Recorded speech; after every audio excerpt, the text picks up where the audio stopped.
Hi everyone, আসসালামু আলাইকুম। Welcome জানাচ্ছি আরও একটি নতুন ব্লগ ভিডিও দেখার জন্য। আশা করছি সবাই ভালো আছেন। তো ভিডিওর প্রথমে আপনাদের কাছ থেকে চেয়ে নিচ্ছি, প্লিজ একটি লাইক দিয়ে ভিডিওটি কন্টিনিউ করবেন। তো দেখতেই পাচ্ছেন আমি এখানে কেক বানানোর জিনিস নিয়ে বসে গেছি। আজকে কোনো রান্নাবান্নার রেসিপি বা খাওয়া দাওয়া বা ঘর গোছানো কিছু শেয়ার করব না। আজকে আমি একটা কেকের রেসিপি শেয়ার করব। তো দেখতে থাকুন। এই যে দেখতেছেন আমি এখানে 1 কাপের মতো ময়দা আর 2 টেবিল চামচের মতো কোকো পাউডার, যেটা ছিল মালয়েশিয়ান কোকো পাউডার। তো সেই কোকো পাউডারটা কিন্তু অনেক ভালো, এটা অনলাইন থেকে নিয়ে আসি আমি একেবারে। তো আমি এরপরে দেব বেকিং পাউডার, এটা হচ্ছিল ফার্স্ট ক্লকের 1 চা চামচের মতো। এটা দেওয়ার পরে কিন্তু সব কিছু চালনির সাহায্যে আমি ছেলে নেব 2 বার করে। তো এরপরে আমি এখানে 3টা ডিম ভেঙে নেব। ডিম ভেঙে নিয়ে এখানে কুসুমটা আলাদা করে সাদা অংশটাই কিন্তু আমি আগে বিট করে নেব। তো এখানে চিনি দিয়েছি আমি আধা কাপের চাইতে একটু বেশি। তো আমি চিনিটা একবারে দিয়ে দেব না, এখানে আস্তে আস্তে করে 2-3 বার করে কিন্তু দিতে হবে। তো কেক বানাতে গেলে এতগুলা যে টিপস মনে রাখতে হয়, সেটা আসলে কেকের জগতে না আসলে কখনো জানা হতো না। তো স্পঞ্জ কেকের ক্ষেত্রে কিন্তু একটু বেশি সেনসিটিভ, খুবই টিপস মেনে চলতে হয়। একটু এদিক ওদিক হলে আসলে কেকটা নষ্ট হওয়ার সম্ভাবনা থাকে। তো যাই হোক, আমি এখানে চিনি দিয়ে ভালোভাবে কিন্তু বিট করে নিয়েছি। আর যেটা উপর দিকে উঠে আসছে একটু একটু করে, সেটা আমি স্প্যাচুলার সাহায্যে নিচের দিকে দিয়ে একটু বিট করে নিয়ে নেব। এরপরে আস্তে আস্তে করে আমি একটা একটা ডিমের কুসুম অ্যাড করে নেব। এরপরে আমি চকলেট ইমালশন ইউজ করব এখানে 1 চামচের মতো, যেটা আমি অনলাইন থেকে নিয়ে আসছি। সেটা কিন্তু এমনিতে দোকানে পাওয়া যায় না। তো এখানে আমি 1 চামচের মতো ইমালশন দিয়ে দিচ্ছি, যেটার কারণে কেকের ফ্লেভার আর কেকের কালারটা খুব সুন্দর আসে এবং খেতেও অনেক মজা হয়। তো এখানে আমি 1 টেবিল চামচের মতো দিয়ে দিলাম তেল। তো অনেকেই আছে স্পঞ্জ কেকে তেল ইউজ করে না। আসলে আমার তেল ইউজ না করলে ওই যে কেকটা খাওয়ার সময় না এই যে গলায় আটকে যায়, মানে শুকনা থাকে। তেলটা দেওয়ার কারণে যে কেকটা খুব সফটনেসটা খুব ভালো থাকে। তো সে কারণে আসলে কেকটা দেওয়ার চেষ্টা করবেন। তো এখানে আমি যে চালনিতে ছেঁকে রেখেছিলাম ময়দার যে মিশ্রণটা, সেটা কিন্তু আস্তে আস্তে করে আমি 2-3 বার করে এই ফর্মের সাথে কিন্তু মিশিয়ে নেব। তো খুব আলতো করে কিন্তু মিশাতে হবে যাতে ফর্মটা নষ্ট না হয়। আর স্পঞ্জ কেকের ক্ষেত্রে কিন্তু এই টিপসটা খুবই ফলো করতে হয়, না হলে কেকের যে ফর্মটা নষ্ট হয়ে গেলেই কেকটা এদিক ওদিক হয়ে যায়। তো এইটা দেখছেন ব্যাটারটা কিন্তু এরকমই হবে। আমি একটা 7 ইঞ্চির মোল্ড নিয়ে নিলাম কেকের। তো সেখানে কেকটা বেক করব। তো আজকে কিন্তু কেকটা আমি চুলাতেই বেক করব, আমার কিন্তু ওভেন কেনা হয়নি এখনও। তো এখানে কিন্তু তলায় একটু করে তেল ব্রাশ করে দেব হাতের সাহায্যে। এরপরে কিন্তু আমি ব্যাটারটা দিয়ে একটা কাঠি বা শলা দিয়ে কিন্তু আমি যেভাবে করে দিচ্ছি সেভাবে করে দিতে হবে, ভেতরে যেন কোনো বাবল না থাকে। তো বাবলটা থাকলে আসলে কেকটা হয়তো হওয়ার পরে উঁচু নিচু হয়ে যাবে। তো এরপরে কিন্তু আমি কয়েকবার এভাবে করে ট্যাপ ট্যাপ করে নেব। কয়েকবার এভাবে ট্যাপ ট্যাপ করে নিলে আর ভেতরে বাবল থাকার সম্ভাবনা থাকে না।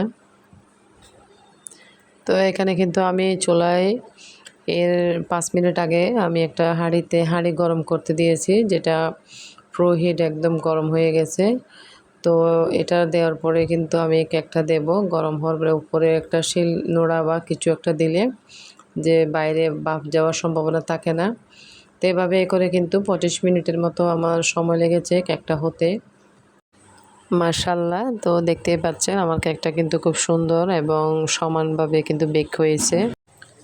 তো কেকটা ঠান্ডা হওয়ার পরে কিন্তু আমি এখানে 3টা স্লাইস করে নিয়েছি অফ ক্যামেরায়। তো দেখতেই পাচ্ছেন কেকটা কিন্তু খুবই ভেতর দিকেও কিন্তু খুবই সুন্দর হয়েছে। তো এরপর আমি কেকটা ডেকোরেশন করতে চলে যাব। তো ডেকোরেশন করার জন্য আমি এখানে 1 কাপ পানি আর 3 টেবিল চামচ চিনি, 1 চামচ দুধ দিয়ে কিন্তু একটা সুগার সিরাপ বানিয়েছি। তো সেটা দিয়ে আমি আগে একটা স্লাইসে দিয়ে দেব সম্পূর্ণভাবে, যেন ভিজা ভিজা ভাব হয়। তো সব দিক দিয়ে আমি এভাবে করে চামচের সাহায্যে দিয়ে দেব। তো এটার কারণে কেকটা সফট থাকবে আর খেতেও মজা লাগবে। আর এটা না দিলে কিন্তু ক্রিমটা কিন্তু কেকের গায়ে লাগবে না, তো সে কারণে সুগার সিরাপটা খুবই দরকার। তো এরপরে আমি এখানে ক্রিম বিট করে নিয়েছিলাম। ক্রিমটা কিন্তু আমি অফ ক্যামেরায় বিট করেছি।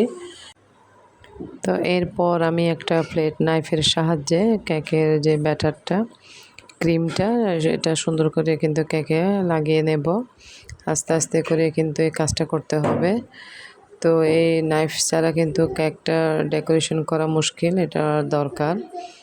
তো আমার ছোট বড় আসলে সব রকমেরই আছে, তো ছোটটা দিয়ে বেশি কাজ করা হয়।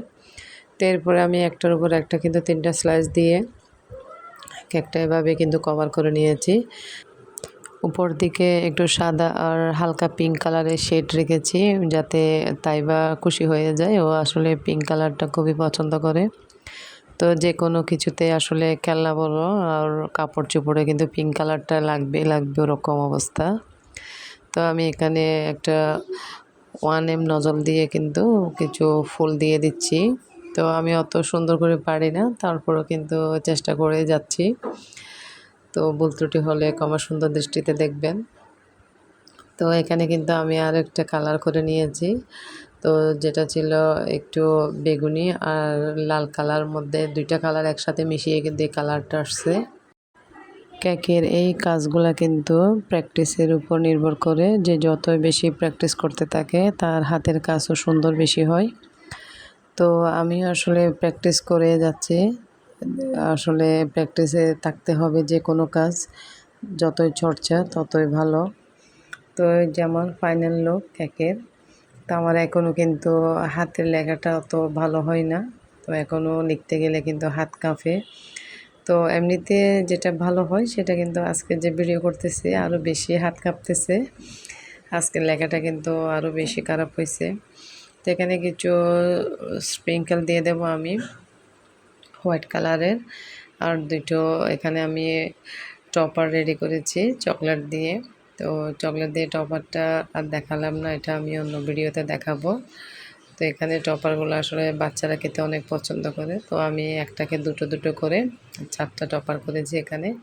কেকের মধ্যে দিয়ে দিলে আসলে কেকের লুকটা আরও অসাধারণ হয়ে যাবে, দেখতে অনেক কিউট লাগবে কেকটি। তো মেয়ের বার্থডে কেক নিজের হাতে বানাতে পেরে আসলে অনেক ভালো লাগতেছে। এটা আমার তাইবার বার্থডে কেক, 24 তারিখ বানিয়ে রাখতেছি, এটা ওর 25 তারিখ বার্থডে। তো সবাই ওর জন্য দোয়া করবেন। আজ এতটুকুই, আল্লাহ হাফেজ, আসসালামু আলাইকুম।